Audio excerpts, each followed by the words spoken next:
Hello friends, राजहंस classes में आपका स्वागत है। मौर्य साम्राज्य जो हमारा चल रहा था, तो आज हम चर्चा करेंगे मौर्य साम्राज्य के शासकों के बारे में। ठीक है, और इसमें हमारा सबसे पहले जो शासक होगा वो होगा चंद्रगुप्त मौर्य। ठीक है, चंद्रगुप्त मौर्य काफ़ी जगह इसे गणानंद वंश का ही शासक माना जाता है, वंशज माना जाता है, जो मौर्य के नाम से शासक बना था।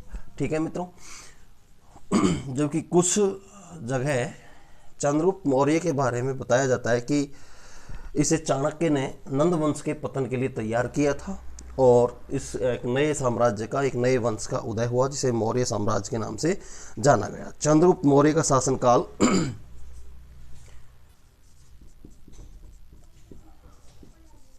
चंद्रगुप्त मौर्य का शासनकाल 322 ईसा पूर्व से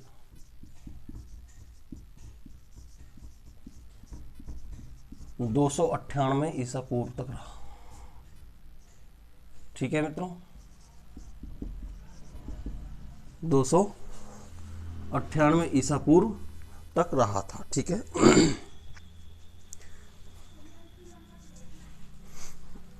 चंद्रगुप्त मौर्य का जन्म 345 ईस्वी पूर्व में हुआ था। जन्म 345 ईसा पूर्व में हुआ था। किसका? चंद्रगुप्त मौर्य का। ठीक है मित्रों, 322 ईस्वी में चाणक्य ने इनका राज्याभिषेक किया। राज्य अभिषेक इनका हुआ था 322 ईस्वी में। ठीक है, राज्याभिषेक किसके द्वारा? अब पूछा ये जाता है क्वेश्चन कंपटीशन में कि जैसे चंद्रगुप्त मौर्य का राज्याभिषेक कब हुआ? 322 ईस्वी पूर्व में। किनके द्वारा किया गया? तो चाणक्य ने इनका राज्याभिषेक किया था। चाणक्य, विष्णुगुप्त या कौटिल्य।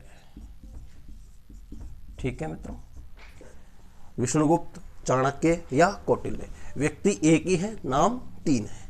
ये 322 ईस्वी में इन्होंने चंद्रगुप्त मौर्य का राज्याभिषेक किया था।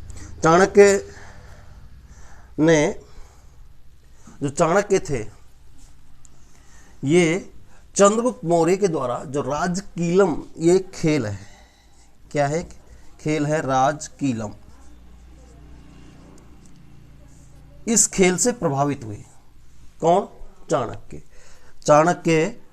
चंद्रगुप्त मौर्य के राजकीलम नामक चंद्रगुप्त मौर्य राजकीलम नामक खेल खेल रहे थे, तो उसमें उनका जो कौशल था, उस कौशल से ये प्रभावित हुए चाणक्य, और उन्होंने इन्हें शासक बनाने का दृढ़ निश्चय लिया।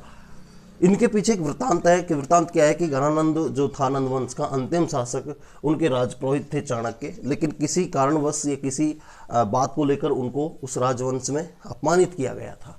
तो चाणक्य ने उसी समय उस राजसभा में यह प्रण लिया कि वो नंद वंश का पूरी तरह से खात्मा नहीं करेंगे, तब तक वो मगध में प्रवेश नहीं करेंगे या आसानी से नहीं बैठेंगे।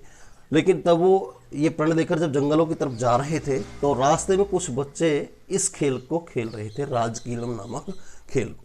इस खेल में चंद्रगुप्त जो था वो एक शासक की भूमिका निभा रहा था।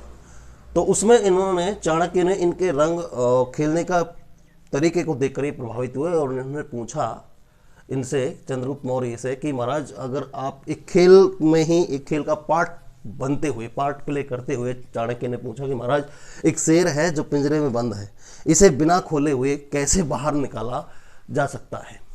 तो चंद्रगुप्त मौर्य ने जवाब दिया कि पुरोहित जी, इस शेर को हम इस पिंजरे से गर्म सलाखों के माध्यम से निकाल सकते हैं, क्योंकि ये शेर किसका था? मोम का था। तो इससे प्रभावित होकर, इस कुशाग्र बुद्धि से प्रभावित होकर चाणक्य ने इन्हें शासक बनाने का निर्णय लिया और इन्हें ले जाकर जंगलों में ले जाकर या अपने आश्रम में ले जाकर इनको ये शासन करने का कौशल दिया, ये शिक्षाएं दी। ठीक है, तो चाणक्य जो था वो चंद्रगुप्त मौर्य के राजकीलम नामक खेल से प्रभावित था। यूनानी लेखकों ने चंद्रगुप्त मौर्य को अनेक नामों से पुकारा है। चंद्रगुप्त मौर्य को यूनानी लेखकों ने, विदेशी जो लेखक हुए हैं, इन्होंने अनेक नामों से पुकारा है, जिनमें स्ट्रेबो, एरियन और जस्टिन। स्ट्रेबो,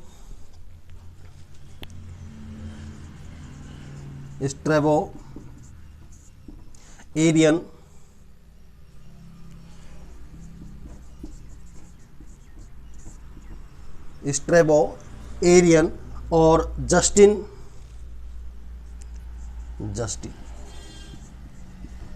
ये तीनों ही यूनानी लेखक हैं। कौन है? यूनानी लेखक। ठीक है मित्रों, यूनानी लेखक है स्ट्रेबो, एरियन और जस्टिन। इन तीनों ने चंद्रगुप्त मौर्य को सेंड्रोकोटस का नाम दिया है। क्या नाम दिया है? सेंड्रोकोटस। इस नाम से चंद्रगुप्त मौर्य को पुकारा है, ये नाम दिया है चंद्रगुप्त को। ठीक है, मैं ऑब्लिक में लिख दिया है मैंने चंद्रगुप्त मौर्य। तो चंद्रगुप्त मौर्य को यूनानी लेखकों ने, जिनमें स्ट्रेबो, एरियन और जस्टिन, इन लेखकों ने चंद्रगुप्त मौर्य को सेंड्रोकोटस के नाम से पुकारा है। वहीं एपियन और प्लूटार्क, एपियन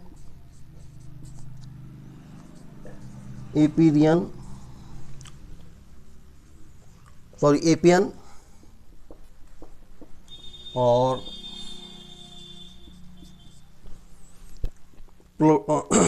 एपियन और प्लूटार्क,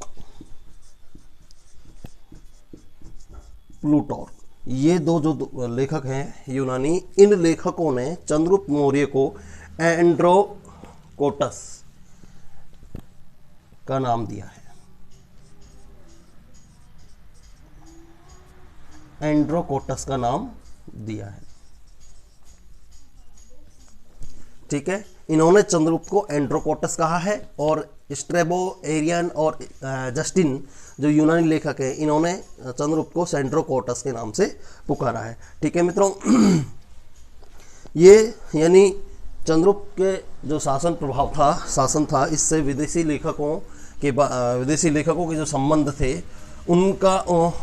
उन संबंधों का इन लेखकों ने अपने इतिहास में या अपने लेखों में चंद्रगुप्त मौर्य को अनेक नाम दिए हैं, जिनमें से कुछ लेखकों ने इसे सेंड्रोकोटस और एंड्रोकोटस का नाम भी शामिल है, नाम दिया है। ठीक है मित्रों, इनके अलावा चंद्रगुप्त मौर्य ने के शासनकाल में, जब चंद्रगुप्त का शासन था, तो इस समय 305 ईस्वी में, 305 ईसा पूर्व में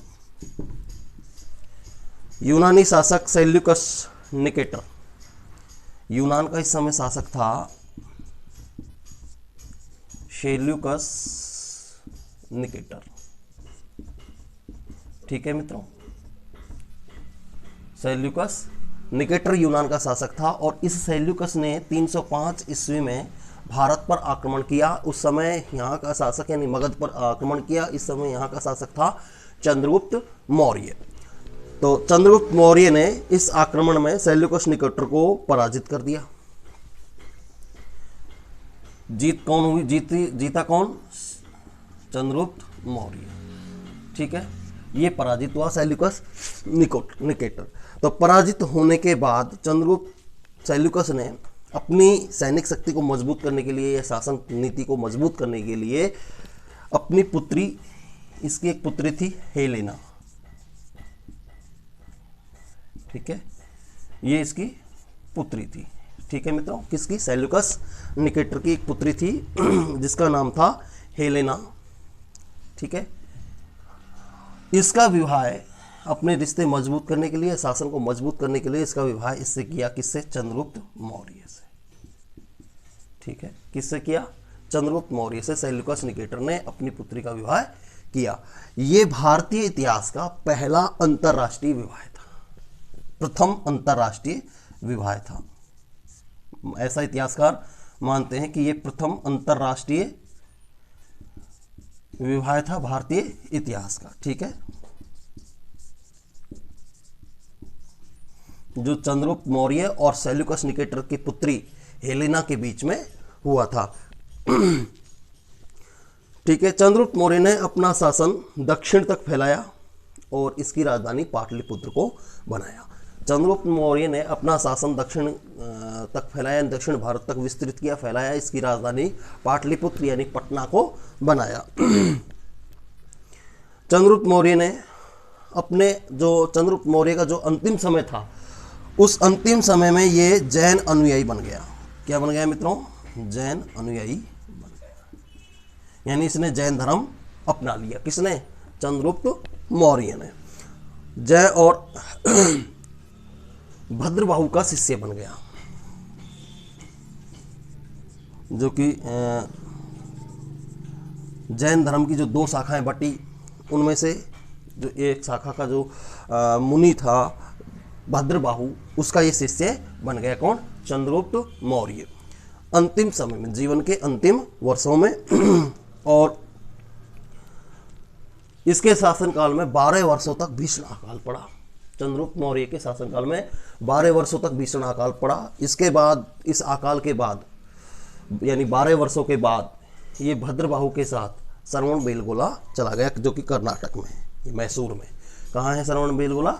मैसूर यानी कर्नाटक में है। तो यहाँ ये अपने गुरु भद्रबाहु के साथ चला गया, शासन छोड़कर, शासन त्याग कर। जहाँ चंद्रगिरी पर्वत पर चंद्रगुप्त वस्ती नामक एक मंदिर है। चंद्रगिरी एक दक्षिण में पहाड़ी श्रृंखला है और इसमें यहाँ चंद्रगुप्त वस्ती नामक मंदिर में इन्होंने 298 ईस्वी में अपने शरीर को त्याग दिया, ईसा पूर्व। कहाँ? चंद्रगुप्त वत्सी मंदिर में। ठीक है, यहां इन्होंने अपना शरीर त्याग दिया। किसने? चंद्रगुप्त मौर्य ने 298 ईसा पूर्व में। ठीक है, शक क्षत्रप रुद्रदमन, जो कि एक जूनागढ़ का अभिलेख है, और इस अभिलेख के अनुसार चंद्रगुप्त मौर्य पुष्यगुप्त वैश्य को राज्यपाल, चंद्रगुप्त मौर्य ने पुष्यगुप्त को राज्यपाल नियुक्त किया। किसको? शक-क्षत्रप रुद्रदमन, जो कि जूनागढ़ का एक शिलालेख है, और इस शिलालेख से ये जानकारी मिलती है कि चंद्रगुप्त मौर्य ने अपने शासनकाल में पुष्यगुप्त वैश्य को अपना राज्यपाल नियुक्त किया। और इस पुष्यगुप्त वैश्य ने सौराष्ट्र के किसानों को सिंचाई सुविधाएं देने के लिए या सिंचाई सुविधाओं को मजबूत करने के लिए सुदर्शन झील का निर्माण कराया। किसने? सुदर्शन झील का निर्माण किसने कराया मित्रों? पुष्यगुप्त वैश्य ने। किसने कराया? पुष्यगुप्त वैश्य ने झील, इसका निर्माण कराया पुष्यगुप्त वैश्य ने। जो कौन था? ये चंद्रगुप्त मौर्य का राज्यपाल था। ठीक है मित्रों, तो ये थी हमारी आज इंडिया जीके की क्लास, जो हम इस क्लास को यहीं, बाकी जो शासक हैं उनके बारे में अगली क्लास में हम चर्चा करेंगे। वीडियो उनको आप अधिक से अधिक संख्या में लाइक कीजिए, शेयर कीजिए और इनको सब्सक्राइब कीजिए।